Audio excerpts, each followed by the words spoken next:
There's an island where hundreds of dolls hang from trees, and some say they blink when you're not looking. If you saw a doll nailed to a tree, with one eye missing and dirt on its face, would you stop and look, or would you run?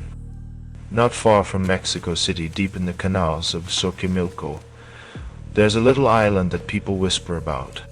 An island where hundreds, maybe even thousands, of old dolls hang from branches, fences, and poles.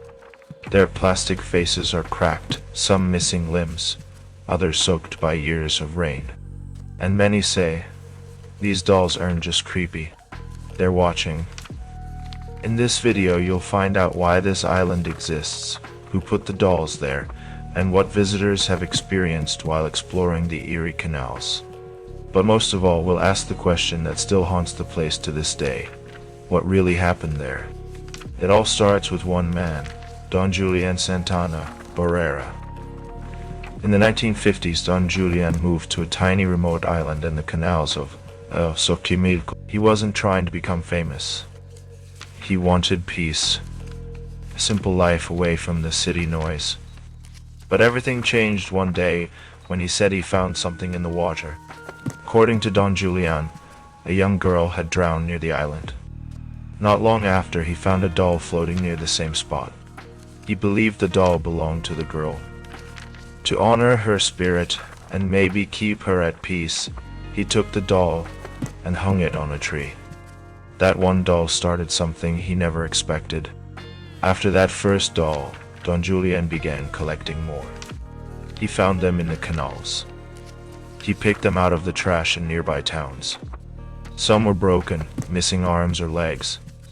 Others were just weather-worn. But he hung every single one around his island. Over the years, the trees filled with dolls, hanging from their necks, nailed to trunks, tied to branches with string. To outsiders, it looked terrifying. But to Don Julian, it was protection. He believed the dolls kept evil spirits away. That the island was safer with them there. That maybe the girl's spirit wasn't alone anymore. Word started to spread about Don Julian's island. Locals called it La Isla de las Muñecas, the island of the dolls. Visitors started coming by boat just to see it. Some left dolls behind as offerings. Others said they felt strange as soon as they stepped onto the island. But the island story got even stranger in 2001. After nearly 50 years of living on the island, something eerie happened. Don Julian was found in the canal, in the exact same spot where he said the girl had drowned decades earlier. To many, it felt like a full circle, like something had come back for him. Some even say he had started acting differently in the weeks before, talking about voices, seeing shadows, or hearing whispers from the dolls at night. Whether it was just coincidence or something else, no one knows for sure. After his passing, the island was left mostly untouched. His family kept it as it was. The dolls remain exactly where he left them, tangled in trees, faded by sun and rain. Some are missing eyes. Others have spiders living inside their hollow heads. Some are barely hanging on by threads. Yet people still visit, tourists, thrill seekers, and ghost hunters. And many say the dolls feel alive. People who visit La Isla de las Muñecas often come back with stories. A group of students reported hearing whispers even though no one was speaking. One man swore he saw a doll move its head, even though there was no wind. Another woman said a doll's eyes followed her as she walked by. Even experienced paranormal investigators have reported sudden changes in temperature, batteries draining without reason, lights flickering in their equipment. Some even believe Don Julian still watches over the island. Why do people find dolls so creepy? Dolls are supposed to be harmless, childlike, comforting.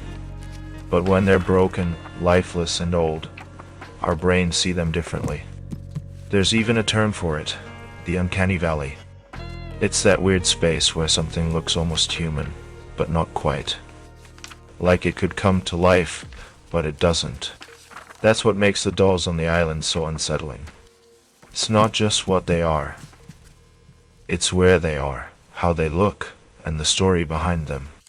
Despite the eerie reputation, the island is strangely beautiful. The green canals around it are calm and peaceful. Flowers grow between the trees. Birds fly overhead.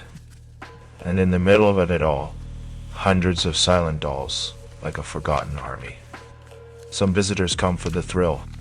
Others come to leave something behind, a doll of their own, a note, or just a quiet moment. Whether or not they believe in spirits, most say the island feels heavy, like it remembers everything.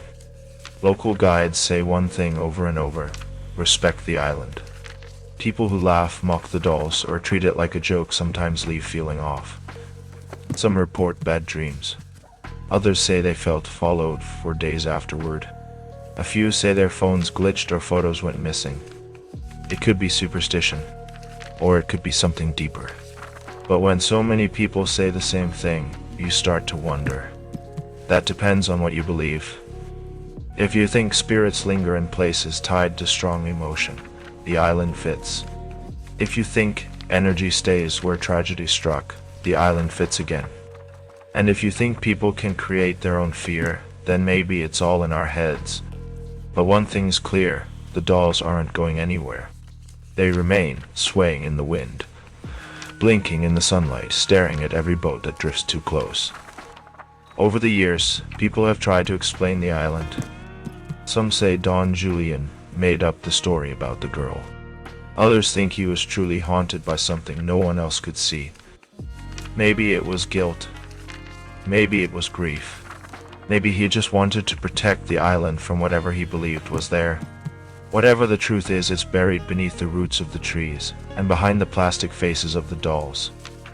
La Isla de las Muñecas is a real island near Mexico City, filled with hundreds of dolls hanging from trees.